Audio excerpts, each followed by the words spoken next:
But now, the positive side of the story. As I said at the beginning, the two phenomena, law and love, are complementary and inseparable. And as I said, what love can do from within man, law can never do from without.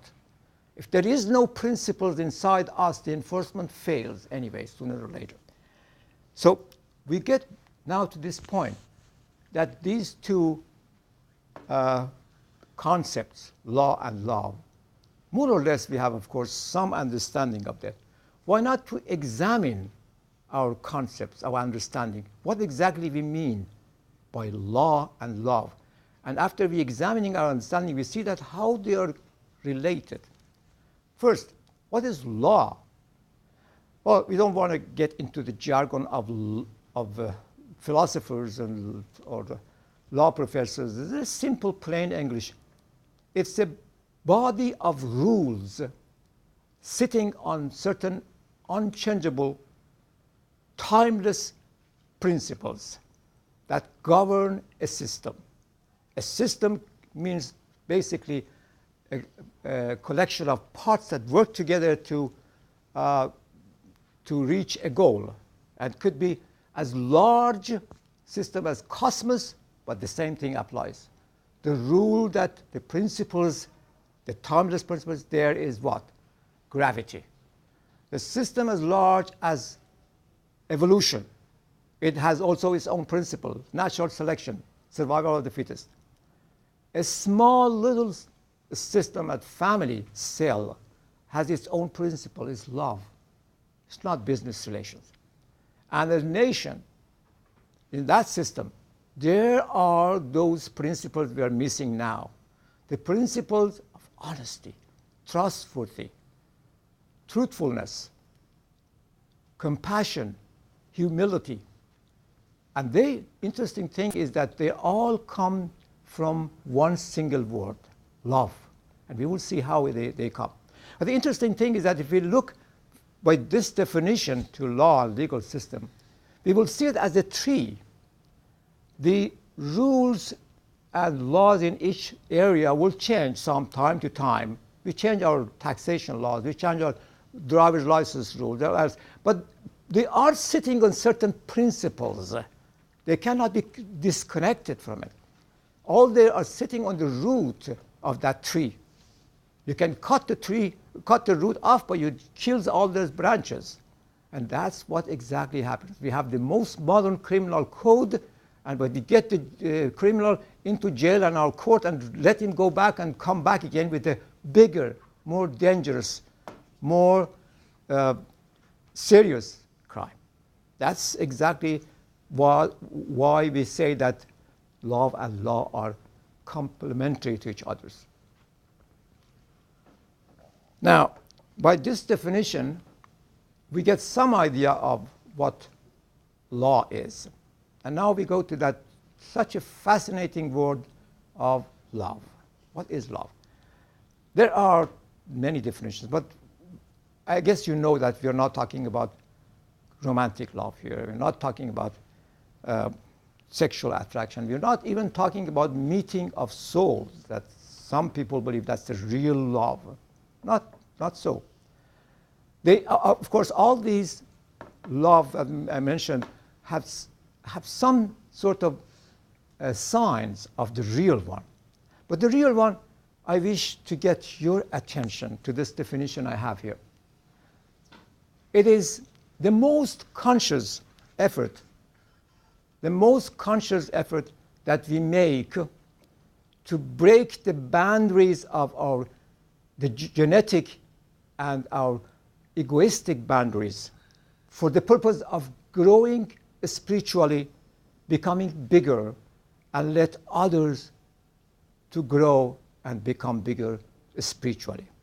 But look at the word growth here. That tells a lot to us. The spiritual growth, that's all our life is about. The growth biologically is not the issue here. We grow by our genes anyway, like other living things, other animals. All their offsprings will become adults. The spiritual growth needs conscious effort, and the most conscious effort. And when it comes, that means we get out of our small little enclave of our body, and we reach others and see that we are bigger than that. We are others, and others are us. And we are all part of the whole system that's running for perfection. We are part of it. The joy comes there, that we feel we are not too little small.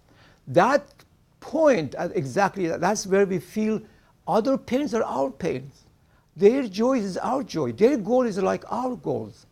And then this separateness gradually wipe out, go away, and replaced by relatedness. That is in the heart of the law, the type I explained here. So with this definition of love and this conscious decision, you can see how all other principles of humanity are attributes of love. You know why? Because how could a person grow spiritually, reach others, feel others people's pain and their joy, and get bigger and still be dishonest or to be trustworthy or not to be compassionate? So they all, in a way, are the attributes of one word of love, which is now is talking about being also the root of law.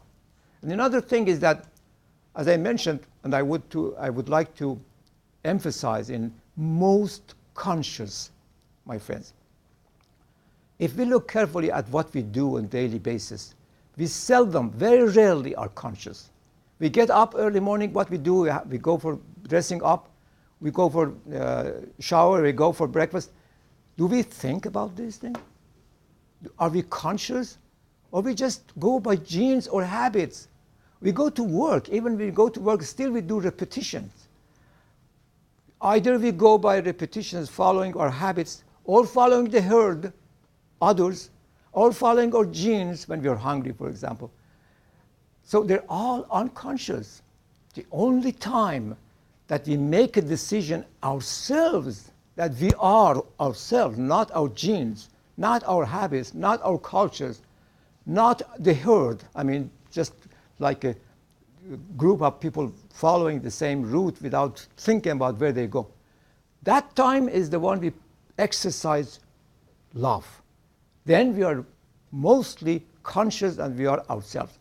And that's the time that we do sacrifice. Because why? We do not listen to our genes. We are independent from our genes. We are freed from genes. We say, no, no, no. My interest, yes, it is that there is a fire and I may burn into it, but I have to go and save somebody. That we go against our genes, and that's where we feel great. That's about the most conscious decision. And there is another factor in that, and it's the freedom that comes from love. Mistakenly, we think that what we get from our law and legal system is freedom. That's not a real freedom. To give us the ability to follow our temptation and our genes, that's not the freedom. Animals do have it completely. What they miss is that they cannot go any further behind their genes. So they are the real captives. They are the ones that are chained to their genes, but we are not. When you exercise love, that's the time that we break those genes and we free ourselves. The greater freedom comes from love.